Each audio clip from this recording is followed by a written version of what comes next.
Assalamualaikum warahmatullahi wabarakatuh. Apa kabarnya teman-teman? Semoga baik-baik aja ya. Kembali lagi bersama saya di pelajaran kimia. Hari ini kita akan membahas tentang ikatan kovalen. Ya, baik teman-teman. Sekarang kita bahas nih tentang ikatan kovalen. Seperti yang sebelumnya saya katakan bahwa ikatan kovalen itu terjadi antara unsur yang non-logam dengan non-logam gitu. Nah, non-logam ini umumnya ada di golongan 5A, 5A, 6A, dan 7A. 4A juga beberapa ada yang non-logam. Jadi, ikatan kovalen itu terbagi menjadi dua. Yang pertama ada berdasarkan elektronnya. Berdasarkan elektronnya, ikatan kovalen ini ada tiga. Yang pertama, ada ikatan kovalen tunggal. Artinya, ikatan ini terjadi antara dua atom dan masing-masing atom itu menyumbangkan satu elektron untuk digunakan bersama. Ya, jadi kovalen itu kata kuncinya adalah penggunaan elektron bersama. Kalau dia tunggal, masing-masing atom memberikan satu untuk digunakan bersama. Nah, kemudian ada yang rangkap. Rangkap ini ada yang rangkap 2, ada yang rangkap 3. Kalau yang rangkap 2 artinya antara dua atom itu masing-masing atom menyumbangkan 2 elektron untuk digunakan secara bersama. Artinya ada 2 pasang elektron yang digunakan bersama. Begitupun yang rangkap 3 artinya ada masing-masing 3 elektron dari setiap atom yang digunakan secara bersama. Gitu. Nah, kemudian satu lagi ada ikatan kovalen koordinasi. Ya. Kalau dia koordinasi, pasangan elektron yang digunakan itu hanya berasal dari satu atom saja. Jadi ini unsurnya banyak yang bergabung, tetapi elektron yang digunakan secara bersama itu hanya berasal dari satu atom saja gitu. Nah, biasanya ikatan kovalen koordinasi itu dilambangkan dengan anak panah. Ya, anak panah ini pangkalnya itu berada di atom yang menyumbangkan dan ujungnya itu mengarah ke atom yang disumbangkan pasangan elektron tersebut gitu. Nah, kalau yang tunggal dan rangkap itu simbolnya hanya garis biasa, strip. Strip biasa. Ini berarti stripnya 2. Ini stripnya 3. Seperti itu ya, teman-teman. Nah, sekarang kita coba masuk ke contohnya. Yang pertama, contoh yang ikatan kovalen tunggal. Itu ada contohnya HCl. Nah, H ini ada di golongan 1. Seperti kita tahu ya, golongan 1 itu umumnya logam kecuali H. Kemudian ada Cl. Cl ada di golongan 7. Berarti ada 7 elektron terluar. H tadi golongan 1 berarti ada 1 elektron terluar. Nah, untuk mencapai kestabilannya, unsur itu bisa menyerupai oktet atau menyerupai duplet. Oktet artinya 8, duplet artinya 2 gitu. Nah, H ini karena dia 1, tidak mungkin dia menyerupai oktet 8 karena terlalu jauh. Jadi, dia hanya bisa duplet. Nah, sedangkan Cl karena dia 7 lebih dekat ke 8, dia menyerupai oktet 8. Nah, supaya H-nya bisa 2, punya elektron 2, dan Cl-nya punya elektron 8, masing-masing elektron terluar dari H dan Cl ini berikatan. Jadi dipakai bersama nih, digunakan bersama. Jadi H-nya jadi seolah-olah punya 2, Cl-nya seolah-olah punya 8. Jadi kalau kita gambarkan H, Cl. Seperti itu ya. Nah, ini juga sama. Yang contoh yang kedua ada CH4. C itu golongan 4, berarti ada 4 elektron terluar. Kita gambarkan C dengan 4 elektron terluar. H golongan 1, berarti ada 1 elektron terluar. Kita gambarkan. Nah, C ini untuk menuju oktet dia butuh 4 lagi kan ya. Nah, 4 itu kita bisa ambil dari masing-masing H ini. Jadi masing-masing H akan berikatan dengan elektron terluar dari si C. Semuanya akan sama. Jadi H yang di sebelah sini akan jadi duplet, di atas duplet, kanan duplet, bawah juga duplet. Sedangkan C-nya dia akan menjadi oktet karena semuanya berpasangan, 4 pasang artinya ada 8 elektron. Kalau kita gambarkan, dia akan menjadi CH4. Nah, ini kalau 2 dimensinya. Nah, 3 dimensinya CH4 itu bentuknya seperti ini. Ya. seolah-olah, bukan seolah-olah ya, ini disimbolkan, misalnya yang tengah ini adalah atom C, karbonnya 1, dia punya 4 elektron terluar, ya, ini 4 elektron terluar. Nah, masing-masing elektron terikat dengan hidrogennya, terikat dengan H-nya, gitu. Nah, masing-masing kan terikat ya, terikat secara tunggal. Inilah dia bentuk dari CH4. Ini bentuk 3 dimensinya. Seperti itu teman-teman. Lanjut ya teman-teman. Yang rangkap 2 contohnya ada CO2 yang sering kita sebut dengan karbon dioksida. Nah, ternyata CO2 itu memiliki ikatan kovalen rangkap 2 gitu. Nah, kita lihat nih satu-satu. C itu ada di golongan 4. Artinya dia punya 4 elektron terluar. Di sini C dengan 4 elektron ya. Kemudian O-nya ada 2, kita taruh di kanan kirinya atau mau di atas bawah juga boleh. Jadi kita sebelumnya harus menentukan dulu nih mana yang atom pusatnya.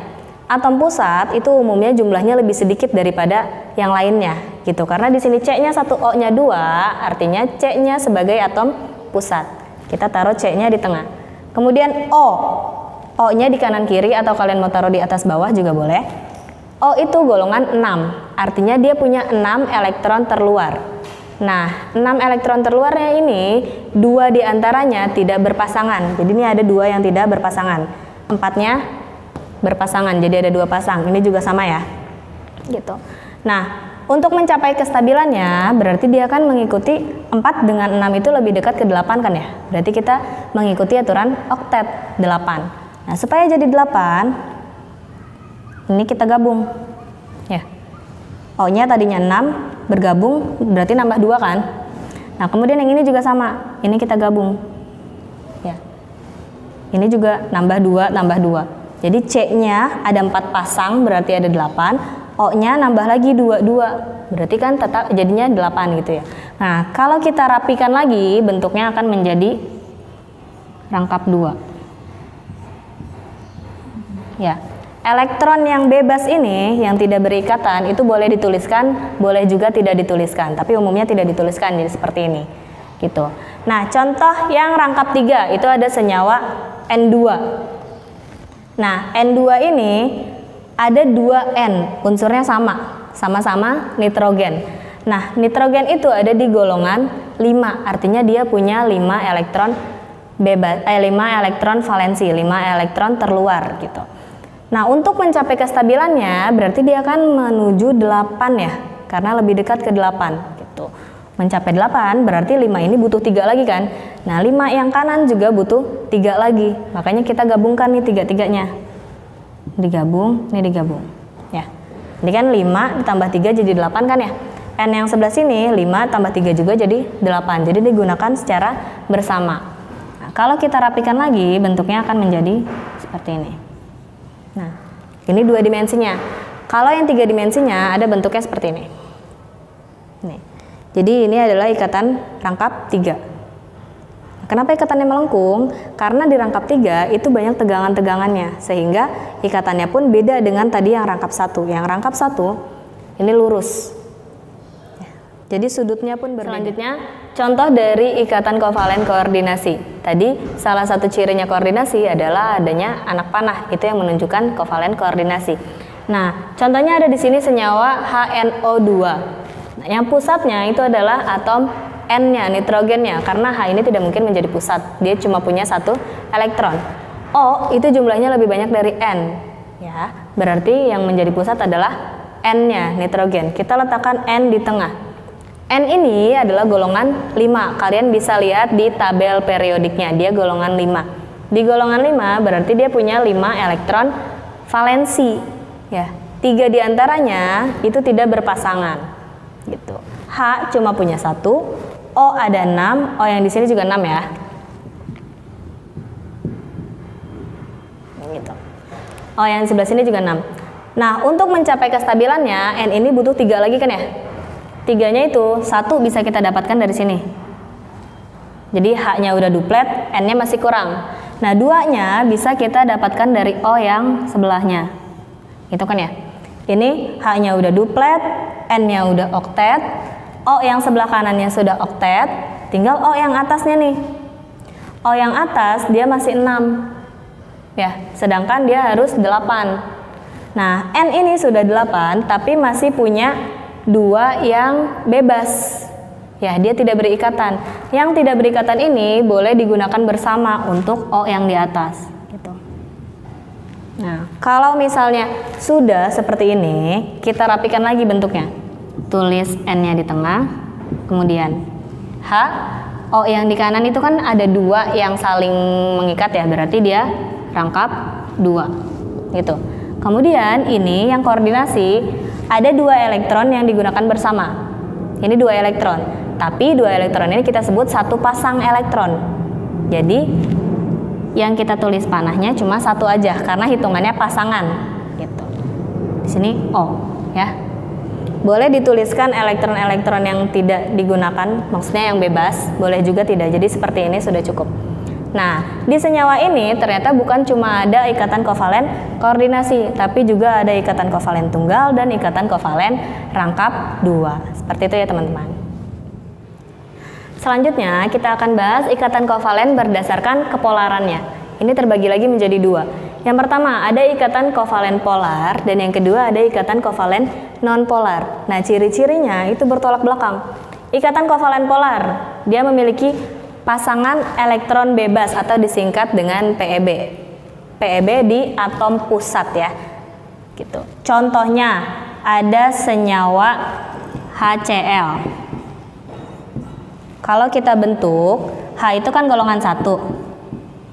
Golongan 1 tidak mungkin menjadi pusat. Kemudian ada Cl. Cl itu golongan 7. Nah, antara H dengan Cl berarti atom pusatnya adalah Cl gitu. Nah, ini kan berikatan ya, membentuk HCl. Di H itu sudah tidak ada elektron bebasnya. Sedangkan di Cl ada 3 pasang elektron bebas. Nah, karena di Cl ini ada pasangan elektron bebas, dia keelektronegatifannya akan berbeda gitu. Jadi akan lebih besar ke arah si Cl. Nah, karena ada perbedaannya ini, makanya ada namanya parsial. Nah, yang lebih negatif kan Cl ya, berarti ini si Cl adalah parsial negatif. Sedangkan yang H ini parsial positif, gitu. Itu ya, karena tadi ada keelektronegatifan yang berbeda. Cl-nya lebih besar elektronegatifnya, sedangkan H-nya lebih kecil. Nah, akibatnya bentuknya menjadi tidak simetris, gitu. Jadi besar sebelah. Kalau kita misalnya ini atom H, ini atom Cl. Jadi bentuknya tidak simetris ya. Satu kecil, satu besar. Seperti itu. Oke. Kemudian yang nonpolar. Nonpolar itu tidak ada pasangan elektron bebas di pusat. Jadi semuanya sama. Keelektronegatifannya sama karena tadi tidak ada PeB ya. Nah, karena keelektronegatifannya sama, bentuknya akan menjadi simetris. Contohnya, ada senyawa CH4. Ya, CH4, C itu golongan 4, berarti ada 4 elektron di C. Kita tuliskan C dengan 4 elektron. Gitu. H-nya ada 4, berarti kan atom pusatnya C ya. H-nya ada 4, kita taruh di masing-masing elektron dekat C. Nah, ini kan membentuk ikatan masing-masing ya. H-nya jadi duplet, C-nya jadi oktet. Nah, antara C, H, semuanya tidak ada elektron bebas. Karena semuanya tidak ada elektron bebas, artinya bentuknya simetris, sama persis. Itu mau ke atas, ke bawah, ke depan, ke belakang, semuanya sama. Dan tidak ada tarikan yang berbeda. Jadi kalau kita lihat ini seperti ini kan sama ya, ke depan kiri sama, ke depan kanan sama, ke atas maupun ke belakang itu sama. Jadi bentuknya simetris. Mau dilihat dari sisi manapun, dia akan tetap sama. Gitu.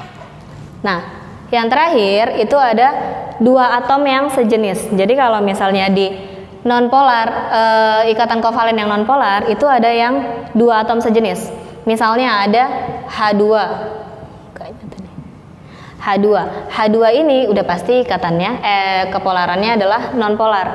N2 juga sama, dia nonpolar. Cl2 nonpolar. Walaupun mereka ada pasangan elektron bebas, tapi di kanan maupun di kiri itu tarikannya sama, sehingga bentuknya akan menjadi simetris gitu. Ketika bentuknya simetris, berarti dia termasuk yang nonpolar. Baik teman-teman, itu saja pelajaran kita kali ini tentang ikatan kovalen. Semoga materinya bisa dipahami ya. Oke, sekian dari saya. Wassalamualaikum warahmatullahi wabarakatuh.